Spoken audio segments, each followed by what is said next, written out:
Warning, this kid is rated R. I had warned Mom about August's face. I had described what he looked like. I did this because I know she's not always so good at faking her feelings, and August was coming over for the first time today.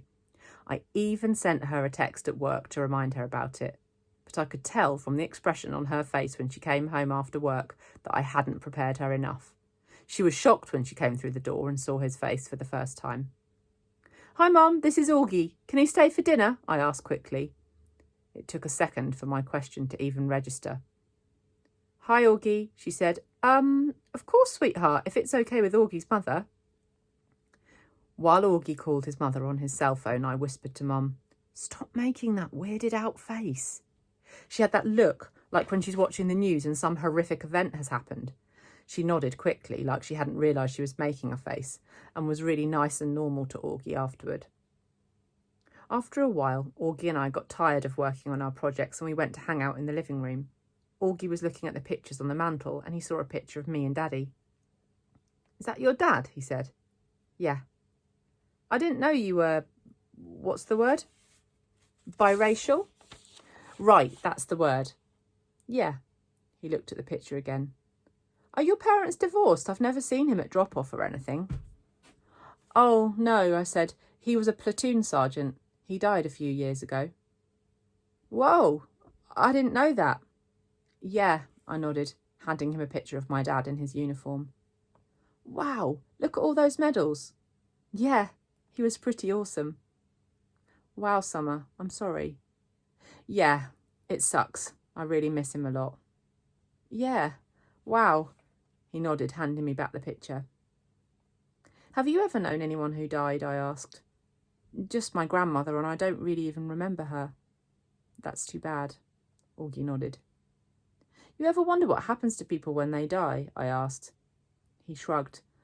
"Not really. I mean, I guess they go to heaven. That's where my grands went." "I think about it a lot," I said. "I think when people die, their souls go to heaven, but just for a little while. Like, that's where they see their old friends and stuff and kind of catch up on old times. But then I actually think the souls start thinking about their lives on Earth, like if they were good or bad or whatever.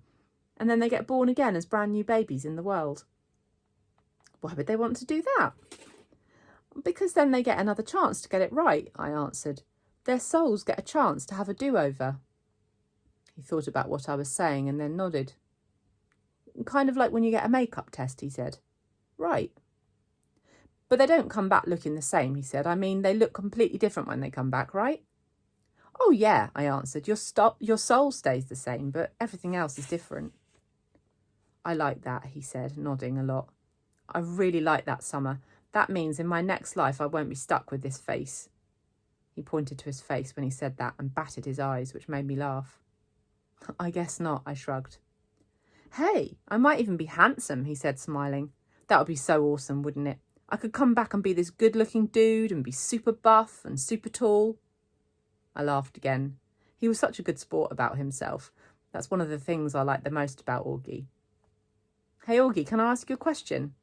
"Yeah," he said, like he knew exactly what I wanted to ask. I hesitated. I've been wanting to ask him this for a while, but I've always lost the guts to ask. "What?" he said. "You want to know what's wrong with my face?" "Yeah, I guess, if it's okay for me to ask." He shrugged. I was so relieved that he didn't seem mad or sad. "Yeah, it's no big deal," he said casually. "The main thing I have is this thing called mandibulofacial dysostosis, which took me forever to learn how to pronounce, by the way. But I also have this other syndrome thing that I can't even pronounce. And these things kind of just morph together into one big super thing, which is so rare they don't even have a name for it. I mean, I don't want to brag or anything, but I'm actually considered something of a medical wonder, you know." He smiled. "That was a joke," he said. "You can laugh."